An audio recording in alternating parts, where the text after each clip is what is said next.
The sun was setting over the city, painting the sky in shades of orange and pink. Expensive cars rushed down the main roads, but just a few turns away. The streets told a very different story: cracked sidewalks, broken buildings. And children running barefoot were part of everyday life there. This was the kind of place most wealthy people never even glanced at. But that evening, a billionaire happened to drive through on his way back from a business meeting. He was not a man who usually noticed much outside his own world. His mind was often full of numbers, deals, and phone calls that never seemed to end, yet something caught his eye as he slowed at a red light. It wasn't a billboard or a fancy car.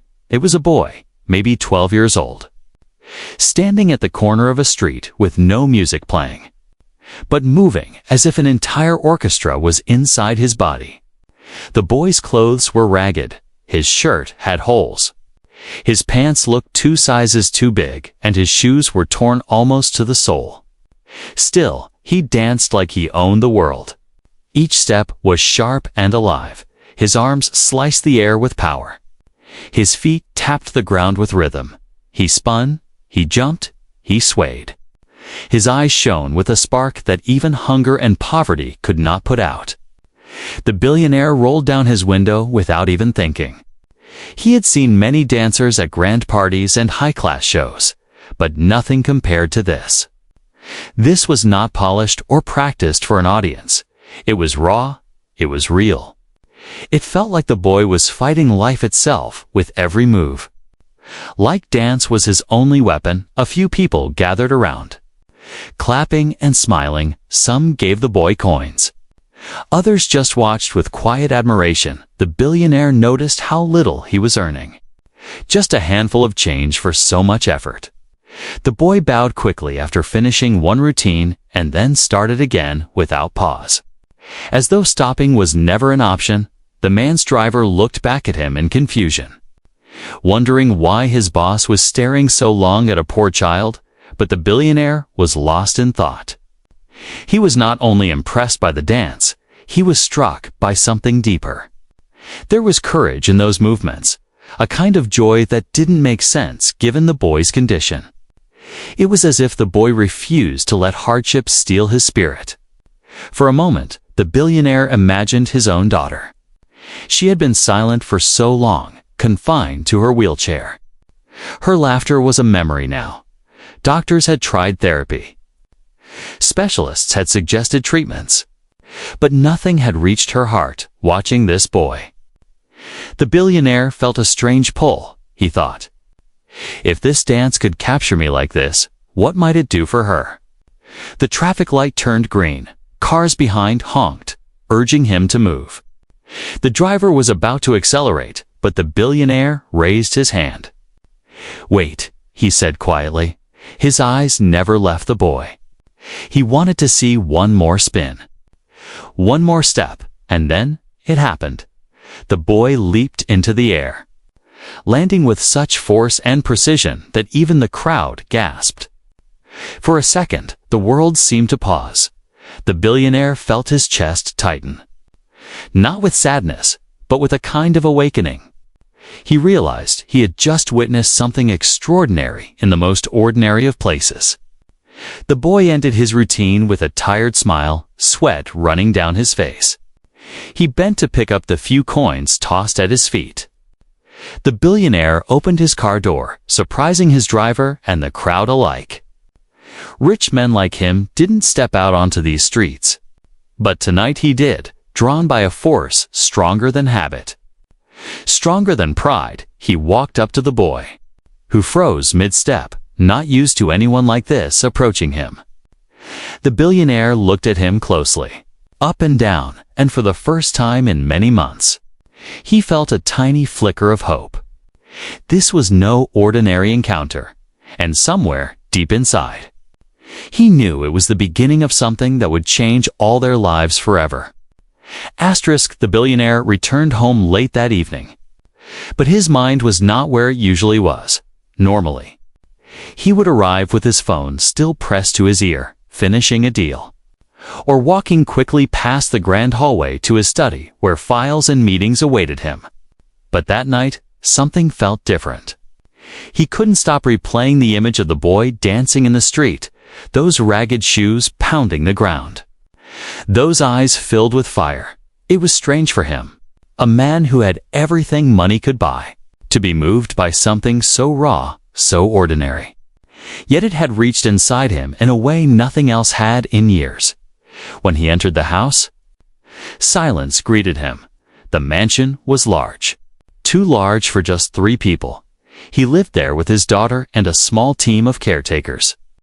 Every step echoed in the marble halls, reminding him of the emptiness that money could not fill. The walls were lined with paintings worth fortunes. Chandeliers sparkled above, but the home itself felt lifeless. He walked slowly towards his daughter's room, a part of the house he both longed to visit and dreaded at the same time. Before the accident, she had been the light of his life. A girl with laughter so bright it seemed to light up every corner of his world. She had loved music, dancing, playing outside. She had been the kind of child who brought joy not just to her family, but to everyone she met. Now she sat by the window in her wheelchair. Staring quietly at the garden, the accident had taken away more than just her ability to walk. It had stolen her spark, her playfulness, her voice. It had left behind a fragile shell of the child he once knew. The doctors had said recovery would be slow. If it came at all, therapy had been tried again and again. Specialists from around the world had been flown in. But each left with the same careful words. She needs more than medicine. She needs something to touch her spirit. But what could touch a spirit that seemed so far gone? He stood at the doorway, watching her. She didn't turn her head when he entered. She didn't speak, she just sat silently, her small hands resting on the arms of her chair. He crossed the room and knelt down beside her, whispering her name softly. But only her eyes moved toward him, calm, distant, tired. It hurt him in a way that words could not describe. He was a man who could change lives with a single phone call. A man who built empires, yet he could not bring a smile to his own child's face. The helplessness gnawed at him every day. And though he never admitted it to anyone, he often sat awake at night, wondering if he was slowly losing her completely. That night, though something unusual stirred in him. The boys dancing flashed before his eyes. He remembered the joy, the strength, the energy that poured from every move. It was wild and unpolished. But it was alive, and for some reason he imagined that same energy before his daughter. Imagined her watching it. Imagined those still, sad eyes lighting up even for a second. Could it be possible? Could a boy from the street reach her in ways doctors and tutors had failed? The thought felt ridiculous, almost childish. But it wouldn't leave him, the more he tried to push it aside. The louder it grew, he rose and paced the room. The nurse looked at him, confused, but he waved her away. His daughter needed something different, something unexpected. He had tried everything money could buy, but maybe the answer wasn't in money at all. Maybe it was in that boy who danced not because he had to, but because it was the only way he knew to live. For a long time, he just stood there, caught between logic and hope. Logic told him it was foolish to bring a poor boy into their world. Logic told him it was unsafe, unwise, out of place. But hope whispered that it was worth trying, even if it made no sense, because his daughter deserved even the smallest chance at happiness again. Finally, he leaned down, kissed his daughter gently on the forehead, and whispered, "I'll find a way, my love. I'll find something for you." She didn't answer, but he thought just for a second that her eyes flickered, as if some tiny piece of her was still waiting for the world to reach her. That night, he lay awake in his room, listening to the quiet hum of the city outside. But sleep never came. Every time he closed his eyes, he saw the boys dance, saw his daughter's face, and felt the strange possibility linking the two. By morning, he had made up his mind. He didn't know exactly how yet, but he was going to bring that boy into his daughter's world. The encounter on the street was not just a passing moment. It was the beginning of something larger, a thread that fate had woven quietly into their lives. And though he couldn't see where it would lead, he felt something he hadn't felt in a long time: hope. The next morning arrived with soft light streaming through the tall windows of the mansion. The billionaire sat at the breakfast table, untouched coffee cooling in front of him. Normally, his mornings were filled with newspapers, calls from international partners, and assistants bringing files. But today, his mind was elsewhere, circling around one idea that refused to leave him. The boy, the dance, the spark, it seemed impossible. How could a boy from the streets, dressed in rags and worn shoes, possibly fit into the world of a billionaire's home? His daughter lived in silence, wrapped in her pain, while the boy lived through rhythm and movement. Yet, the image of them in the same room kept repeating itself in his mind. And every time he imagined it, he felt a pull. A quiet voice telling him, "Try." He pushed away the coffee and stood. His staff watched curiously as he paced. He rarely moved without a plan, yet here he was, restless, thinking of a child he didn't even know. Finally, he called his driver. "We're going back. Find that boy."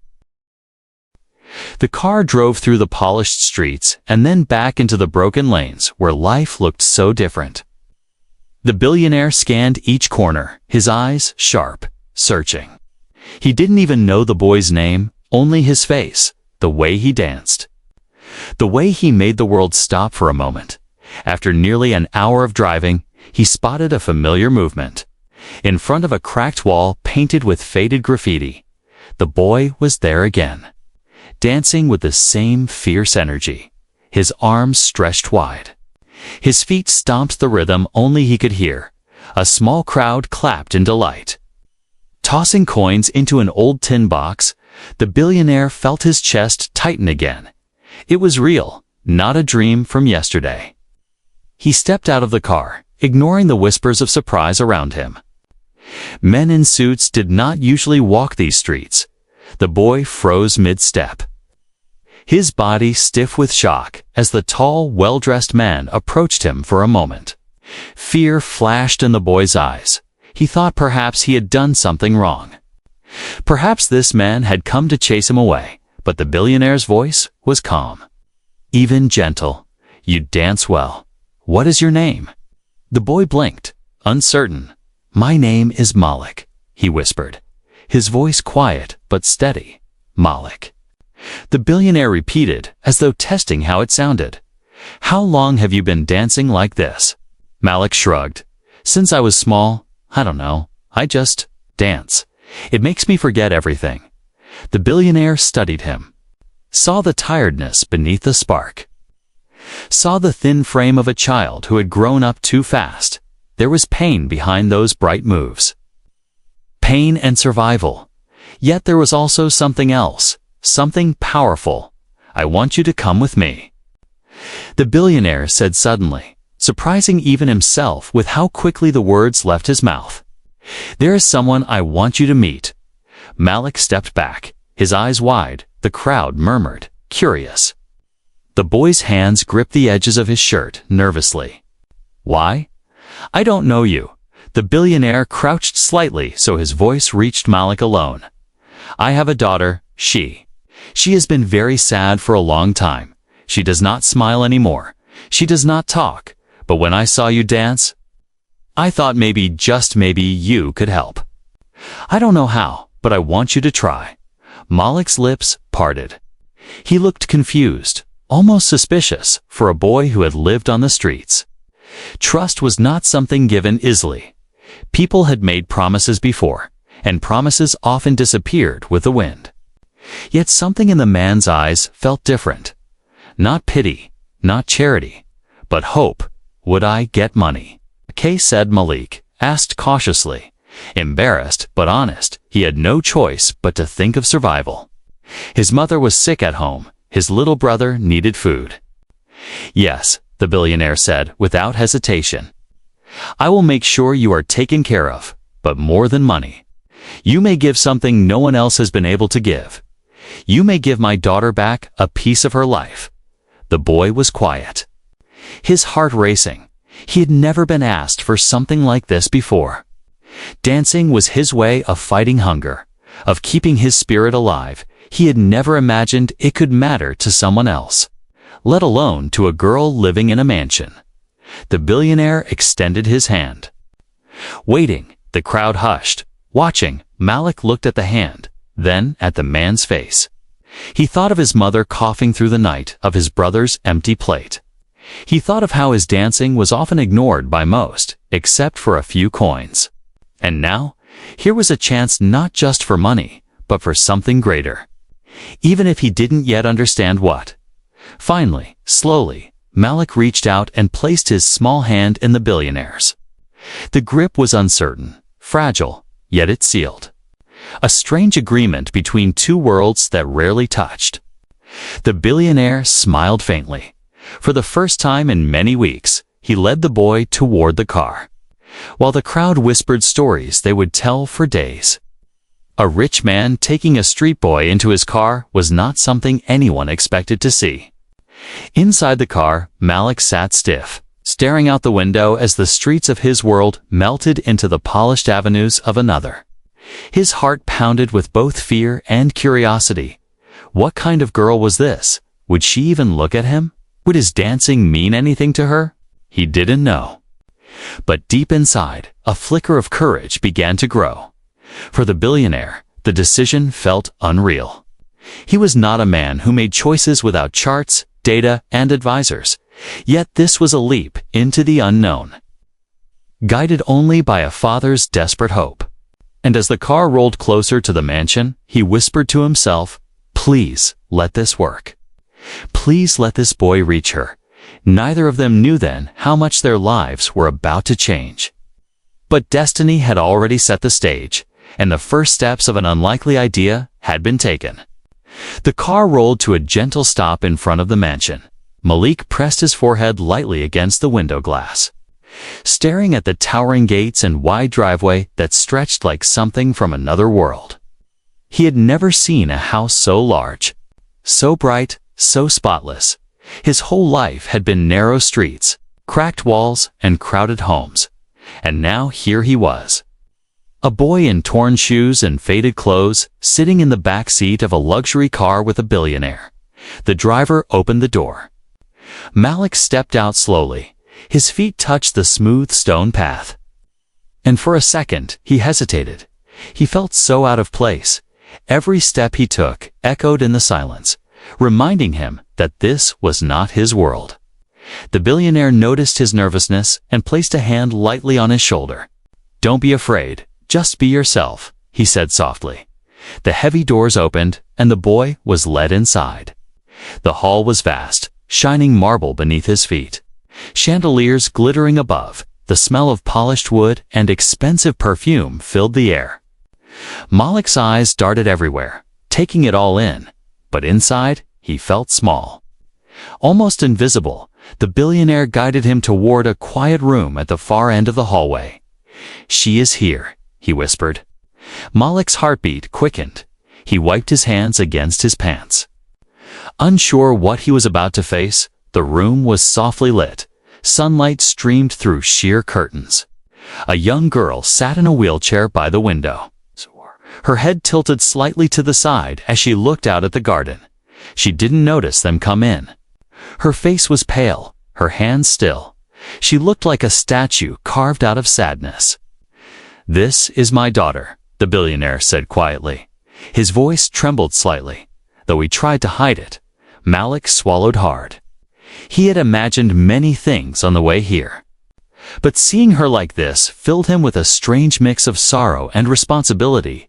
He was just a street boy, yet here he stood, about to perform for a girl who hadn't smiled in months. The billionaire leaned down and spoke softly to his daughter. "My love, I've brought someone to meet you. He has something special to show you." She didn't move. Her eyes stayed fixed on the garden. Her silence filled the room like a heavy cloud. Malik stood awkwardly, shifting from one foot to another. His chest tightened. He wondered if he should even try. Maybe this was a mistake. Maybe his dancing didn't belong here. He thought of turning back, of running out the door. But then he remembered his mother's words whenever he hesitated on the street corner. Dance like the world is watching, because even if no one gives you a coin, you will still own the moment. So he took a deep breath, stepped into the open space in the middle of the room, and closed his eyes. Slowly, his body began to move. At first, just small steps, light taps of his worn shoes against the floor. Then his arms lifted, sweeping through the air as though drawing invisible pictures. His body loosened, rhythm found him, and soon the boy who danced on cracked streets was dancing on polished marble. The billionaire stood still, holding his breath. His eyes shifted between the boy and his daughter, hoping, praying for something, anything. The girl's head tilted slightly. Her eyes flickered. She hadn't moved like this in weeks. Her gaze shifted from the garden to the boy standing before her. She watched him spin lightly on his feet, his movements flowing with life and freedom. Her lips parted just slightly, and for the first time in so long. There was a spark. Malik noticed her eyes on him now, and that gave him strength. He danced harder, his feet striking the ground in fast rhythm, his arms slicing through the air. He jumped, twirled, landed with precision. He poured all his energy into every step, as if this moment mattered more than all the coins he had ever earned. And then it happened. A tiny sound broke the silence. A giggle, soft and uncertain, but real.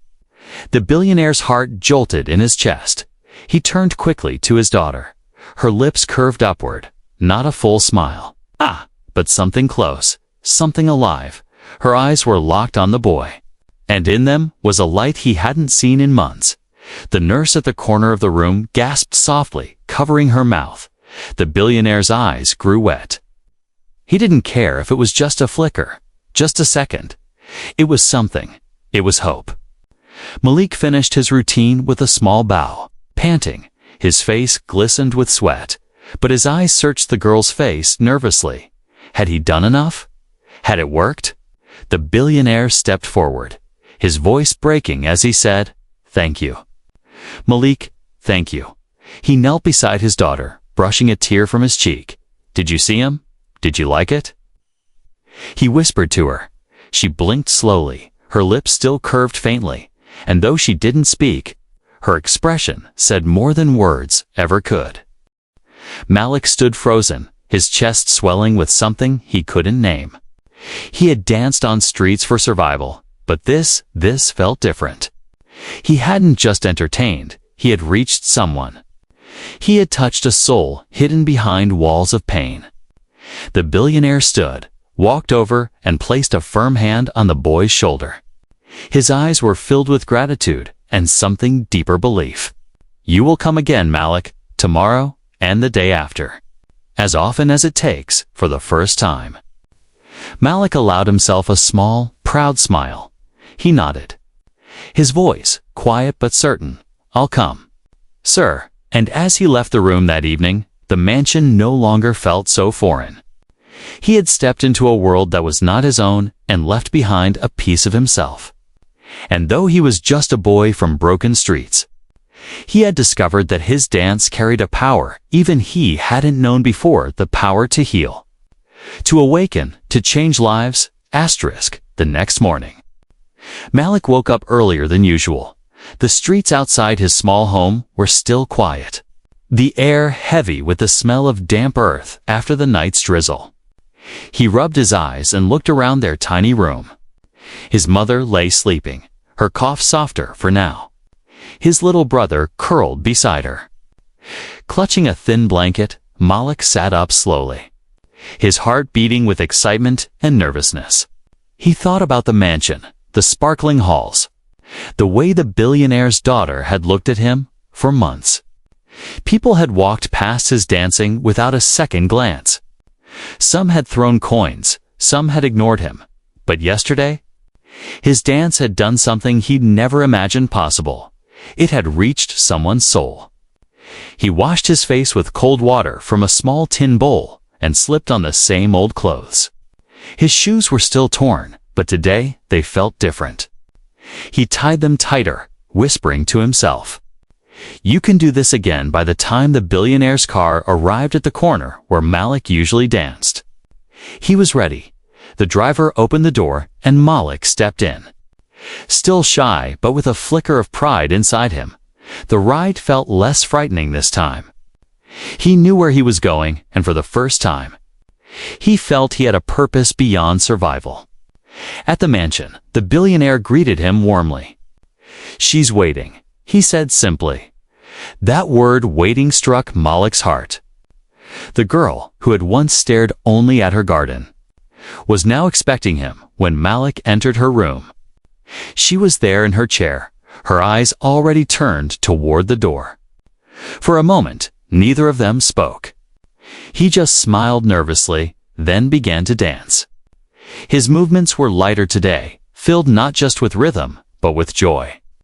He wanted to make her smile again, not because he was told to, but because something inside him longed to see her happy. At first, her expression was blank, but as he spun and kicked, she tilted her head. Her lips curved into the same faint smile as yesterday. And then, something more, her small hand lifted slightly. As if trying to mimic one of his movements, the billionaire gasped softly. Clutching the edge of her chair, the nurse's eyes widened. They hadn't seen her lift her hand willingly in months. Malik noticed his chest swelled with excitement. He danced harder, exaggerating his movements so she could follow. She raised her hand again, slow and shaky, but deliberate. And when she managed it, a soft laugh escaped her lips. The billionaire covered his face with his hands. Overwhelmed, he had prayed for a miracle. And here it was, unfolding in front of him. Brought not by doctors or medicine, but by a boy who danced on the streets. Day after day, Malik returned, each time. The girl seemed to open a little more, at first. It was just her eyes following him, then her hand. Then her head turning to watch him closely. Soon she began to clap softly, her palms weak but determined. Malik encouraged her by dancing slower sometimes, showing her simple movements she could copy. He cheered for her when she raised her arms, and in those moments, the room filled with a joy it hadn't known in months. A bond was forming, fragile but strong. The girl began to wait eagerly for Malik's visits. Her eyes would sparkle when he entered. Sometimes, when he didn't arrive on time, her lips would tremble, and she would look toward the door until he came. For her, he wasn't just entertainment, he was a friend. A spark of life that reached her in ways no one else had. For Malik, the visits changed him too. He no longer danced only for coins, he danced for her. For the laughter he could pull out of her silence. For the light he could bring to her face. He realized that his gift, something he once thought was only a tool to survive, had the power to heal. The billionaire watched quietly. Often from the doorway, his heart softened each time he saw his daughter laugh or clap. He had spent fortunes searching for cures. But this boy was doing what money could not. It humbled him. It reminded him that sometimes the greatest gifts come from the most unexpected places. One afternoon, as Malik finished a dance, the girl surprised them all, her voice, faint and trembling, broke the silence. Again, she whispered. Her father froze, his heart thundering. Tears filled his eyes. The nurse covered her mouth in shock. Malik's jaw dropped. He had heard her speak after so long. She had spoken just one word, but it was enough to make the billionaire fall to his knees beside her. "Did you hear that?" he whispered, holding her hand. She spoke. "She's coming back to us." His daughter smiled faintly, then looked straight at Malik. Again, she said once more. Malik's throat tightened. He nodded quickly.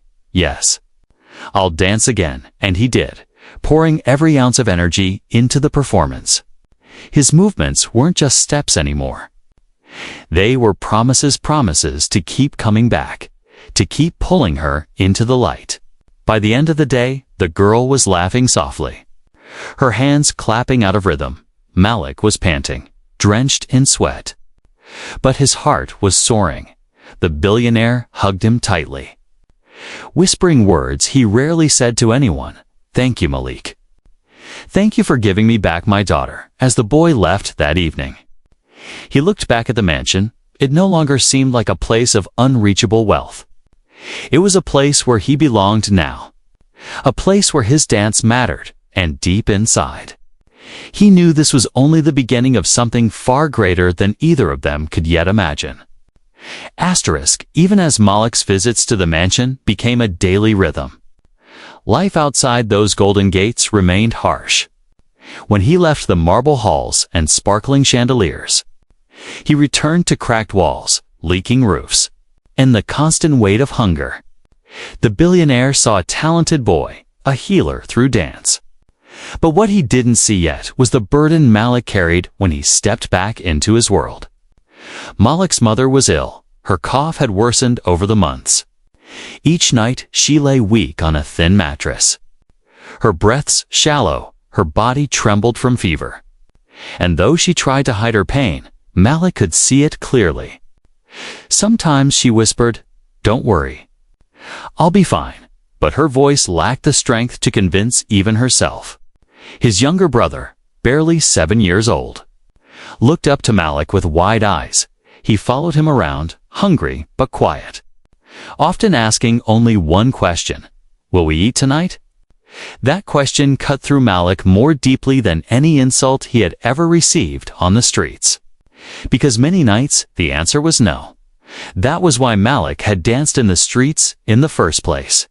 Every spin, every stomp, every leap was not just for expression, it was for survival.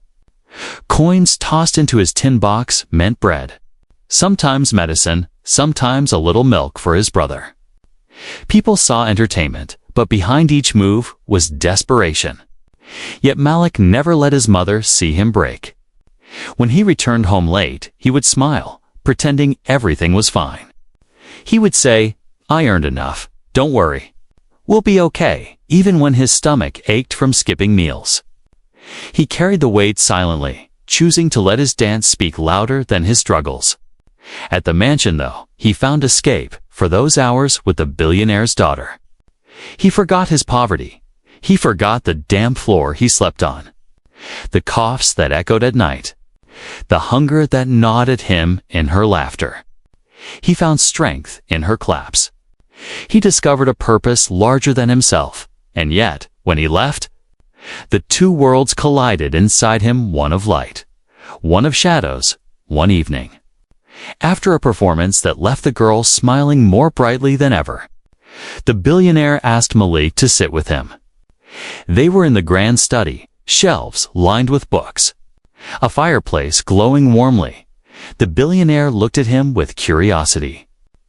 "Tell me, Malik, why do you dance? Is it only for joy?" Malik hesitated. His instinct was to stay silent, to keep his private struggles hidden. After all, people often pitied the poor, but rarely helped. And he hated pity. He wanted respect, not sorrow. But the billionaire's eyes were steady.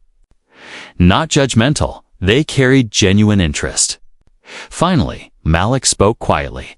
"I dance because it's the only thing I can do. It makes me forget hunger. It makes me feel free, but mostly, I dance because I need to. My mother is sick, my brother is small. We have no one else. If I don't dance, we don't eat." The words hung in the air. Heavy and raw, the billionaire froze. His chest tightened as he realized the truth behind the boy's fire. Every leap, every spin had been powered by love and sacrifice. Not just passion, this child had been carrying responsibilities far beyond his years. Malik lowered his eyes, ashamed. "I know I don't belong here, in this house. But I will keep coming if you want me to. Not because of the money, but because your daughter. She makes me want to dance even more." The billionaire felt something stir in him. He had built his empire by analyzing numbers, risks, profits, but this was different. Here was a boy with nothing, giving everything. And it humbled him in a way business never had. That night, after Malik left, the billionaire stood by his daughter's bedside, watching her sleep peacefully for the first time in months. He thought of Malik's words, of the Khafradan mother and the hungry brother. He thought of the boy's dignity, his refusal to complain, his ability to turn pain into movement. The next day, when Malik arrived, the billionaire greeted him differently. There was no business-like tone, no simple nod. Instead, he placed a hand on the boy's shoulder and said, "From today, you are not only here for my daughter. You are part of this family too. I will not let you carry this burden alone." Malik stared at him, confused. "What do you mean, sir?" The billionaire smiled softly. "I mean your mother will see a doctor, the best. I mean your brother will have food and clothes. I mean you no longer dance just for survival. You dance because it is your gift. And the world needs to see it." Tears welled in Malik's eyes. He shook his head, unable to believe such words. His throat burned, and for a long moment, he couldn't speak. Then, with a trembling voice, he whispered, "Thank you," for the first time in his life.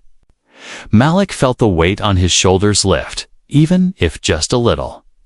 He realized that fate had brought him here not only to heal a paralyzed girl, but to heal his own broken world too. That evening, when he danced again in front of her, something was different. His steps were lighter, his movements freer. His heart was no longer weighed down only by survival. It carried hope, now hope, that maybe tomorrow wouldn't be as hard as yesterday. And as the girl clapped with joy, her laughter filling the room, the billionaire stood watching, knowing that what had started as chance was turning into destiny. Their lives were now tied together, woven by pain, by resilience, and by the unspoken language of dance. The weeks rolled by, and the mansion no longer felt like a cold palace. It was now alive with laughter, faint claps, and the rhythm of Malik's footsteps on polished marble floors.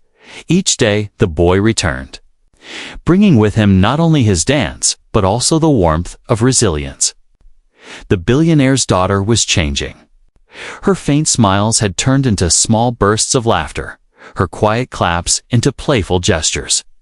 She had even begun to murmur words, short but clear, calling for again whenever Malik stopped. For the billionaire, these moments were nothing short of miracles.